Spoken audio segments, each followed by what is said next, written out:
Hello students, today we are going to study in Science-1, chapter number 3, Current Electricity, part 1. As we know, electricity is of utmost importance in our modern world. We depend on it for almost everything in our day-to-day life. In order to avoid the inconvenience faced due to failure of power supply, offices, private institutions, hospitals, schools, banks, etc. They make alternative arrangements with the help of generators. Electricity is used for running electric furnaces, electric motors, and several other instruments which are used in industries. In our house, domestic appliances like the fridge, mixer, electric oven, washing machines, fans, vacuum cleaner, roti maker, etc. have helped us by saving time and labor. All these devices cannot run or cannot be run without electricity. Not only human beings, but some animals also use electricity. For example, fishes such as eels, electric rays, electric catfish, elephant fishes, African knife fishes, nickelback knife fishes, and many more. They use electricity to catch their prey and also use it for self defense. The lightning that strikes the earth is an excellent example of natural flow of electricity. What if we could collect and store this electricity? Yes, we can store electricity. For example, pumped hydroelectric. Now, in this, electricity is used to pump water up to a reservoir. When water is released from the reservoir, it flows down through a turbine to generate electricity. Another method is like compressed air. Electricity is used to compress air at up to 1000 pounds per square inch and store it, often in underground caverns. When electricity demand is high, the pressurized air is released to generate electricity through expansion turbine. Another way is batteries. Now, similar to common rechargeable batteries, very large batteries can store electricity until it is needed. These systems can use lithium ion, lead acid, or other battery technologies. Other than there are other ways also like thermal energy storage.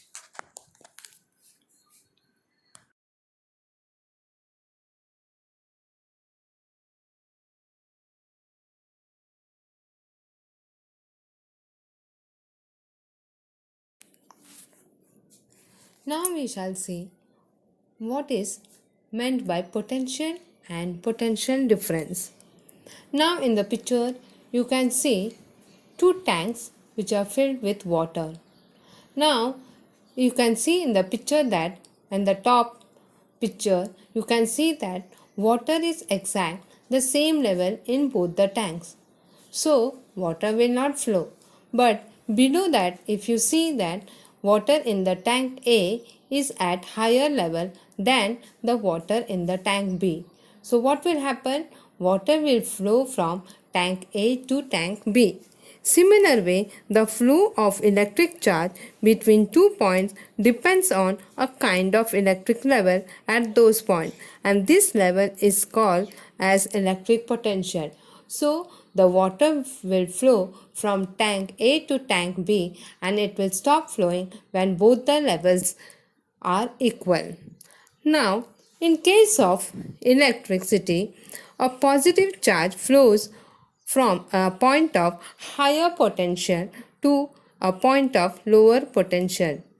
You have already studied earlier that electric flows due to conduction of negatively charged electrons, and always electrons flow from the point of lower potential to a potential of higher potential. Now, a lightning strike is the flow of electrons from point of lower potential on the clouds to the point of higher potential on the earth. The difference between the values of potential at two points A and B is called potential difference between them, as you can see in the second right hand side picture. Now, in this figure, you can see conductor A is at a higher level potential than conductor B. When these two are connected by a conducting wire, a potential difference is created between the two ends, and electrons will flow from B to A through the wire. Now, this flow will continue until the two conductors A and B have the same potential, that is, until their potential difference becomes zero. Only then will the flow of electrons stop. Work has to be done against the electric field to take a positive charge from a point of lower potential to a point of higher potential.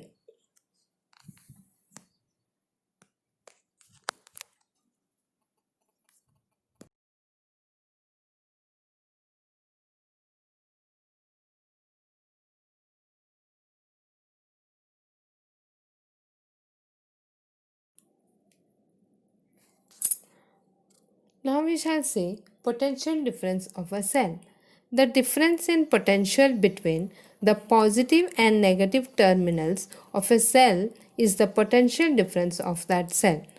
This potential difference is actually caused by chemical reactions occurring inside the cell. The potential difference sets the electrons in motion, and this results in the flow of electricity through a conducting wire connected to the two ends of the cell.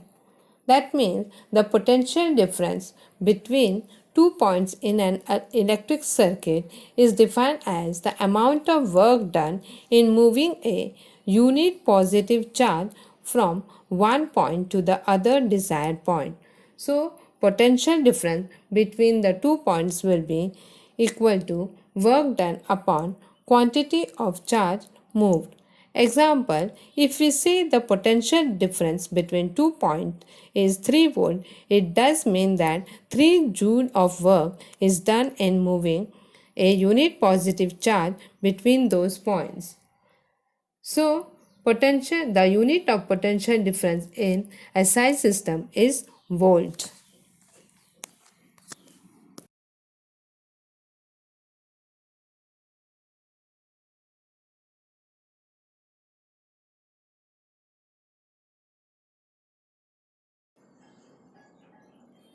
Now we shall see what are free electrons. Well, you must have heard about the orbital electrons which revolve around the nucleus in any atom. Those are bound electrons. Bound in the sense that they are not allowed to leave their orbits and roam free wherever they like. It is because the electromagnetic force keeps them in their orbit. Now, in order for the electrons to escape from the bond, it must be given some energy. We can explain this with the help of an example. If suppose you are being pushed by your friend and you don't want to be pushed down, then you must push him more in order to push him back. Same goes here too. If you want to pull out the electron, you must provide it with some energy, and when sufficient energy is given to the electron, it will come out of the orbit and will be free to move around. However, this does not mean that the electron will come out of the crystal structure which forms the element or any substance. This means that now electron is no longer bound by the electromagnetic force in its orbit, but it is free to move around in the crystal. These are called free electrons, and it is these electrons which carry the current or heat through the material. Every atom of a metallic conductor has one or more outermost electrons which are very weakly bound to the nucleus, and these are called as free electrons. Now in the picture you can see in the topmost that how the negative charge of the electrons gets transferred as a result of its motion. And these electrons can easily move from one part of a conductor to its other parts. And the free electrons in a conductor are the carriers of the negative charge. Now we can explain this in a better way. Now you can see picture in the left hand side. If a conducting wire is not connected to a cell, then what do you see? Its free electrons move randomly in all directions in the space between the atoms. Now, if we connect the ends of the wire to two terminals of a cell, electric force acts on the electrons. Being negatively charged, they start moving from the negative, that is lower potential, to the positive, that is higher potential terminal of the cell, as you can see in the figure. Due to the flow of this electron, current starts to flow through the wire. This motion of electron is irregular, but there is a definite non-zero value to their average velocity.